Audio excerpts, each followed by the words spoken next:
Welcome back to At the Amex, and as you can see, we're back in the sports hall, and there's been another takeover. This time it's handball. Hi, Gabby and Herdis. How are you doing today? Good, thank you. Good, thank you very much. So, first of all, Gabby, we've met you before. Obviously, I came down to the start of the Sports for All thing when you were sort of setting that up. You did, yep. How's that going? Yeah, very well, thank you. We've set up some sessions now for the disability sessions over in Eastbourne, so all developing slowly. It's progressing well, basically. We're just looking for the new year to relaunch a few things, but going well. Everything kind of slows down around Christmas, doesn't it, really? Christmas holidays. Cool. Let's talk about the reason why we're actually here, though. Okay. Handball, as we can clearly see. Yes. Talk to me a little bit about when the club sort of came together. Well, it was after the Olympics that the four guys, I wasn't going to say guys, but it's Juan, Adam and Sean and Miguel. They got together and started the Brighton Handball Club in about October time after the Olympics. And just by having a few of their friends playing, I think in Moonscombe Sports Centre, and it just grew from there. And now we run trainings in 2 or 3 different places, and the club's gone from members of 4 to over 50 in that short space of time? Yes. Wow, that's wicked. Yes. I mean, how much of an impact do you think the Olympics made? A massive impact. It's had such a legacy, which is obviously what the London 2012 Olympics had planned to do, which was to create a legacy for inspiring a generation and all that. But obviously, with us having a great Britain handball team as well, who played really well, you know, it was fantastic to see them, the men's and women's team. And I think that just inspired everyone to kind of take it up. And obviously, having it in London, people went to see it at the Copper Box, fantastic venue, and it was really exciting. I think that did make a big difference, didn't it? Having such an iconic and atmospheric venue to have the handball. It was quite a success story of the Olympics itself. Yeah. And obviously you see it yourselves, the legacy is happening now. Yeah. In the past though, it hasn't really been that popular a sport in this country. You're originally from Iceland? Yes. Talk to me about sort of how you got involved in the sport in the first place. Well, it's been big in Scandinavia and mainland Europe for a long, long time. And they play, you know, their own cups, and there's a lot of interaction between countries, and you just learn about it from your friends at school, and then you get involved in a club, and that's where it sort of grows from. So have you always played handball? I used to play from I was about 8 till I was about 16. Okay. Yes. And then obviously you've. And then I came over to Britain. What sort of got you back into it? Well, after coming over here, there was no handball, and I just more or less forgot about it. And lots of people, lots of children as well play handball, but then they stop when they become adults. And I probably would have stopped anyway. But after the Olympics again, when I seen it on the television, I thought it would be really good to get involved. And at the time when I looked for it, there was no Brighton Handball Club, so I didn't really do anything until about 6 months later, and I Googled it, and there came up the Brighton Handball Club. So I contacted them, and I've been working with them ever since. And they're really nice people. Never left. They couldn't get rid of you. They could not. No. Yes, there it is. And obviously, and I'm a bit of an organiser, so as you can see, I've managed to bring a lot of people today. You did. First of all, fantastic that you were able to bring so many people down. And you also coach as well, don't you? Yes, I coach the juniors on Wednesdays over in Shoreham. We've managed to get some funding for a satellite club, which is really exciting. So we've created 2 junior clubs, which is both on Wednesdays and Saturdays, which is at Basbitt College. What are they called? Brighton Geckos. That's a good name. Yes. That's a good name.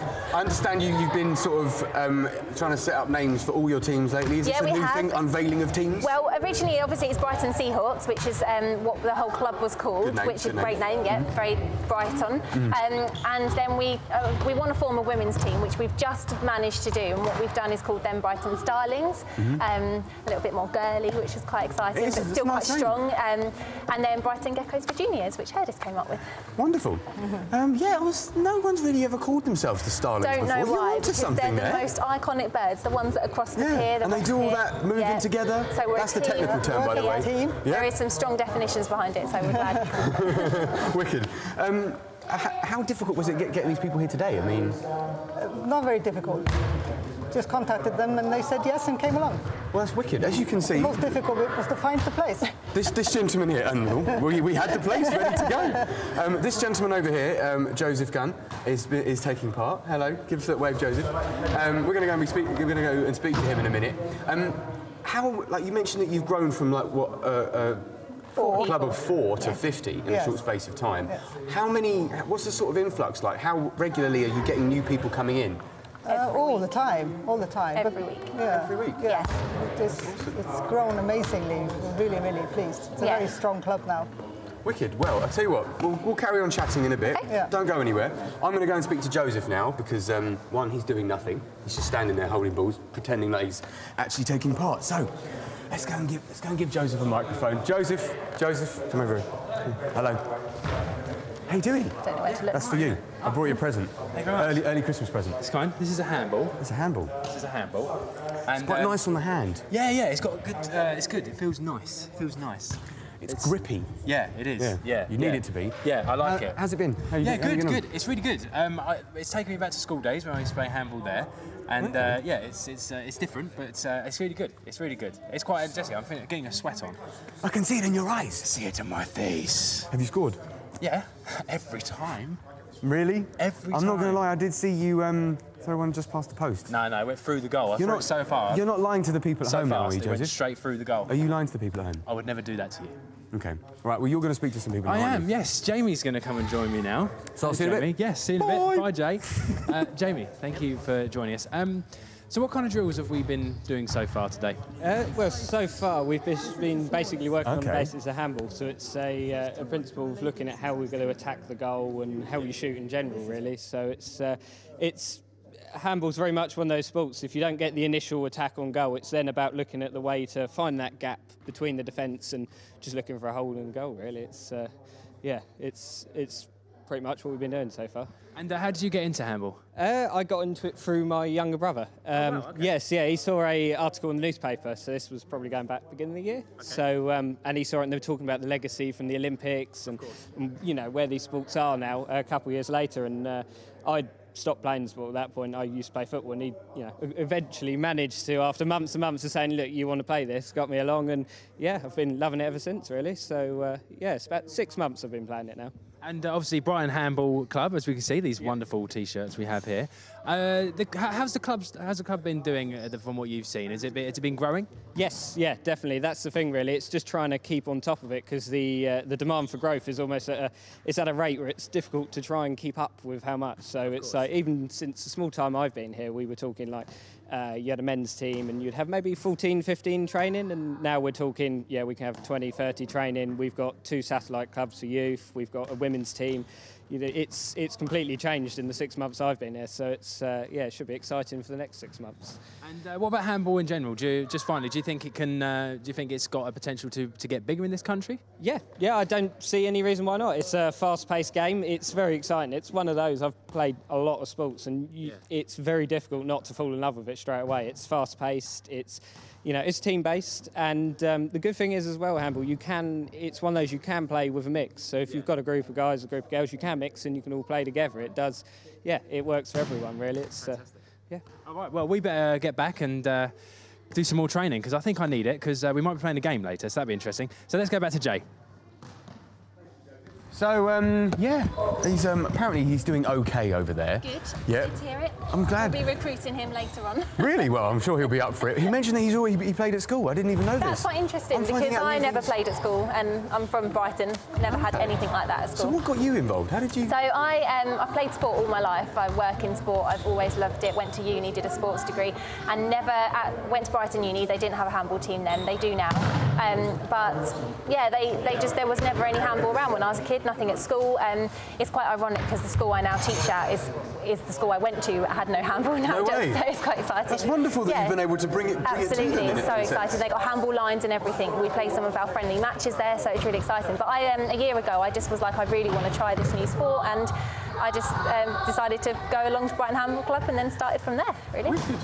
And, I mean, it's great because traditionally in this country we've got sort of a core couple of sports that are sort of dominant throughout people's lives as they grow up. Yeah. With the Olympics and with what we've been discussing, it's going to mean that sort of the nation kind of evolves in a sporting sense. Do you not think? Yes. I think there's loads of new clubs, handball clubs that started this year, all over the place, and which is good because we can then have competitions. And we're hoping for more clubs to come in Brighton and start in Brighton because that's good for Brighton Handball Club to have competition and we can play games and work together. That's what any sport needs, isn't it? Really? Yes, yeah. But we'll maybe talk a bit about that more after the break in a bit, because obviously we're going to be trying to set up a match. Hopefully, yeah, that'll be exciting. Now, Joseph the Gun Show. Do we think he's going to be able to handle walking straight into a game? Why not? Give it a go. Throw him in at the deep end. Oh, great. He looks ready. He looks prepared. He was doing some moving there like he knew what was going on. It's very inclusive sport, so it's quite easy to take up once you understand the structure. Well, we'll find out. We'll see how he's getting on in a minute. We'll be back after the break. When we do come back, we'll obviously be playing the actual match. Later on, we've got OTT training where Joseph, Tim and I will be put through our paces in some horrible fashion. We're complaining the whole way through, but it's good for you. Cheers. In a bit.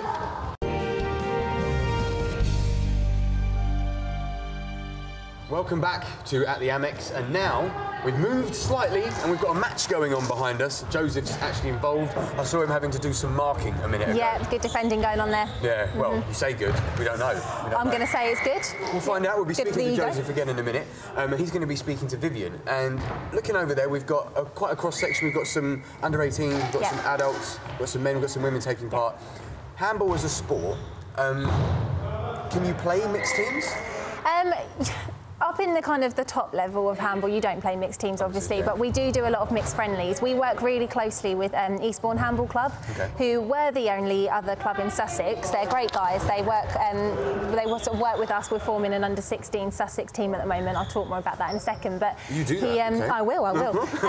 But we do a lot of friendlies with them, which is mixed. And we also recently hosted a Sussex tournament, the first ever Sussex and Kent tournament, sorry, and we had some mixed teams involved in that as well, which was really good. How did that go? How many teams were involved? So we had, there was a few from Kent, 3 from Kent or something, and then a couple from Sussex. There's about 5 teams altogether, a few mixed, and some women's teams and men's teams. So it was fantastic that all categories were kind of covered, which was really good. Brighton women's won. Yeah. Did they? Yeah. Excellent. Who came? Kent. I think University of Kent came first. Correct me if I'm wrong, someone, but yeah. It's all right. I'm sure they'll be embarrassing. Okay. So we mentioned it in the section before the break about how Brighton Handball Club went from 4 people to 50. It did. And you're talking about tournaments now, because obviously if you're going to grow a sport, you need competition, we do. don't you? Yeah. It's essential. Yeah. We've grown the sport through, so obviously women's teams just formed, as I mentioned earlier, which is fantastic. So now we're playing other women's teams. We want to try and get into the Regional Development League, which our men's B team is in as well, which is fantastic. We obviously tried to increase the amount of friendlies we were doing, but now we're actually getting a Sussex and Kent tournament going. So the next one's going to be hosted in Kent in February. So just doing that increases the number of people that want to get involved if they want to take part competitively. But at the same time, people can come to the club if they just want to do it for fun and get their fitness up and everything, which is really good. So how regularly are you going to be looking at, obviously, if you're saying that it just happened, was that in December? It was end of November. So that's what, a good 4 months? Yeah. My maths is okay. Couple months different, yeah. Not bad. Yeah. So you're looking to set something up that's got regular sort of structure we want like a regular sort of Sussex-Kent tournament going on, and then loving it. And then we'd like to have women's sort of competitions taking part more often, maybe once a month or so with other local clubs. Eastbourne haven't got a women's team yet, but we're hoping that they'll have one soon, so we can play some friendlies with them and then get something going. I was going to ask you about that, because what we found sort of in our sporting journey, if you like, as we've been sort of investigating how sport is taken up in Sussex, it can sometimes be quite hard to get girls into some sports. It is. How have you found that? We found it really hard, actually. Probably harder at the younger age.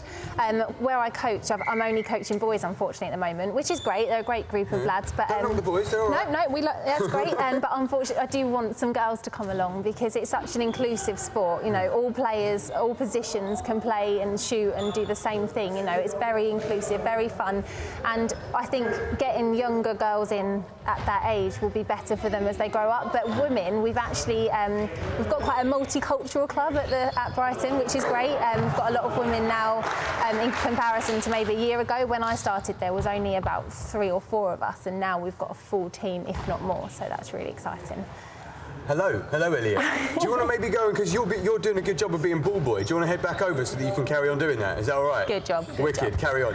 So, we mentioned there about how difficult it is getting women into the sport, but you have found your way into it. I have, And yeah. you found your way into coaching as well. I have, yep. I think it probably helped that I've done sport all my life, so I'm not saying I'm an expert at handball or anything, but I just loved it straight away. When I saw we didn't have a junior section in Brighton Handball, we all worked together to kind of create one, and now I'm coaching children. It's fantastic. It's so satisfying seeing them sort of progress, and a few of the guys that are actually playing over there behind us, they started in the Geckos. They're still in this junior section, but they also do play for our senior men's B team, so they actually came to the Sussex Kent tournament, a few of them. They're 15, 16, and they played for us, which was really exciting because you can see the progression. That is fantastic. I mean, I've been speaking to a couple of the guys and talking about the physicality of handball, which you wouldn't ordinarily think about. You think that, I mean, other sort of hand sports, I don't know, it just, for me, in my mind, I was surprised about that level of physicality. Yeah. What kind of the step up for them, those guys from the Geckos going and playing men's? Yeah. What's that like for them? It's interesting because originally we weren't teaching them the actual physical contact side of it as well, which is quite interesting. We kind of try and do that from about 14 upwards, depending whether we're doing it at a school and whether their teachers do that as well. We try and keep it at the same consistency, but they picked it up really well, and they've become a lot fitter, and they're very good athletes anyway. So I'm not saying that anyone who comes to handball has to be good athletes, because that's not how it is at all. But to be able to pick up the physical contact side of it is really, if you've already done that, say rugby, for example, in the past, it's really beneficial. Wicked. Well, we're going to go and find out about that physical element to it now. We're going to go speak to Joseph. Do you want to come with me, Elliot? Seeing as you really want to be involved. Let's go and have a look. So Joseph is currently taking part, and he looks a bit out of puff at the moment. He does look a little bit out of puff. Here he is. He's on his way over. Here he is. Here's Joseph. How you doing? You okay? I'm really tired. You look it. Yeah. It's like, because obviously we did the basketball recently, and that pooped me out. It's hard work, isn't it? It is. It's hard work. But it's good fun. It's really good. I don't know what the score is, but we're really close. Really close. Shouldn't you be keeping a track on things like the score? I don't know. I scored one. You scored? Yeah, I think they gave it to me like out of sympathy. I think my foot was in the area, but because that's not allowed. No, but they gave it to me anyway because I'm new. That's charming. Yeah, that's charming, isn't it? So yeah. Looks like a good time. Yeah, I'm going to speak to Viv now. See you in a bit. Viv. Hello, thank you for joining me. I'm a bit out of breath, so forgive me if I'm struggle to speak. When we're filming over there. So, tell us what's happening here. So, how many side have we got? So we've got a defence on the blue line, and we've got the attackers. At the minute, Jamie's got the ball. He's going to try and pass it to score. I mean, it's a very fast game. You really need to... It's really quick, isn't it? It's so fast. Who's available to throw the ball. It's not an individual game, it's a team game. So you really need to see who's available, and it's agility as well. You need to make the right pass at the right time, and make sure you're positioned when there's gaps in the defence as well. I must say, I'm sweating buckets, as you can see. You've hardly broken a sweat. I think that says a lot about my fitness more than anything else. We talk about females in handball as well. I think Jay was speaking about that. There's not many females playing handball, especially in Brighton at the moment. Why do you think that is? I mean, handball is not particularly known in England. I think since the Olympics it took off, and that's how I found there was suddenly a team in Brighton. I have been looking before, and well, I thought, well, there's no handball. But I'm so happy I found something now, and it's just making sure we publicise it. I have, for instance, on behalf, sent emails to work saying there's a handball team for women. I come from a company who has a lot of international people, where probably handball is more known. So yeah. Bit more publicity then, it sounds like. Yeah, and then we might get some more females playing. Exactly. Okay, brilliant. Well, we're actually going to go back and rejoin our game, because it's quite a tight game, and I'm really enjoying it. So we're going to back in, and we're going to head back over to Jay now. Thank you. So there we have it. There's Joseph over there taking part, looking like I say a bit pooped. One of the things that we were talking about while Joseph was speaking to Vivian over there is a lot is made about sort of sport from sort of the ground up, from primary school through secondary through to sort of university level, but not a lot is often discussed about what it's like for people beyond education that want to take up a sport. Yeah. And handball seems like quite a nice introduction for that. It is, and that's why actually our Thursday sessions, which I'll sort of do a bit of recruiting now, is perfect for that. We cater for all abilities, so anyone who's perhaps think they can't throw a ball or they're not very fast at running. Although handball is a very fast sport, when you're playing it at a high level, it's the same in all sports. You can come along, you can take it up, you can learn to shoot. It's such fantastic for fitness as well, and your development in your physique and everything. What position are you while we're at it? Well, I play wing. Okay. I'm not the best shooter, I'm going to be honest. Fast? But I like to run fast, yeah, I like to go for it. There's something called fast breaks in handball where the wing just has to sort of sprint up, and that's the part that I enjoy, and that's why I like that position. Would that be possible because obviously this isn't a full-size court that they're playing on today? No. How much bigger is a full-size court? It's 40 by 20 metres, I believe. It's a lot bigger than that, basically. Okay. That's all I need. It's hard to say. It's quite wide, yeah. So if you think about the way that the sort of Brazilian footballers play, they like to learn on sort of a very, very tight enclosed area. Yeah. I mean, clearly this is going to be benefiting everybody. Oh, it is, yeah. We've got an extra training session going on down there, which is fantastic, yeah. It's really exciting. So I think also shooting, we have our goals as bigger than that as well. They're kind of 3 by 2 metres. They're taller. So, yeah, they're taller, which is obviously good practice for here. But yeah, obviously aiming at keeping the shots very low in this regard. Yeah, exactly. Actually, it is a trick in handball to aim for low, so. Is it? Yeah, a little bit of trick there for you. Okay, well, thanks. I wonder if Joseph, do you reckon Joseph knows that? Probably not. Probably should have told him beforehand. Maybe we should have done. We should have done. Well, first of all, it's been fantastic having you in today. Thank you so much for coming. It's been wonderful. And you've got sessions going on? So we have Tuesday sessions, which is kind of for advanced. We need to see people come into the club for a few months before we allow them to come on Tuesday sessions. That's at Dean's Leisure Centre. Thursdays at Dean's Leisure Centre, we have 6 to 8. That's beginners, but also a development. So we all turn up to Thursday and we all just have a go. It's mixed, but it's good for all abilities and all genders. And then geckos as well, Wednesdays and Saturdays. Wednesdays and Saturdays. Yeah, brightonhandball.com, that's the way to find out. Wonderful, great, thanks for that. That's all right. And we'll be back after the break with some OTT.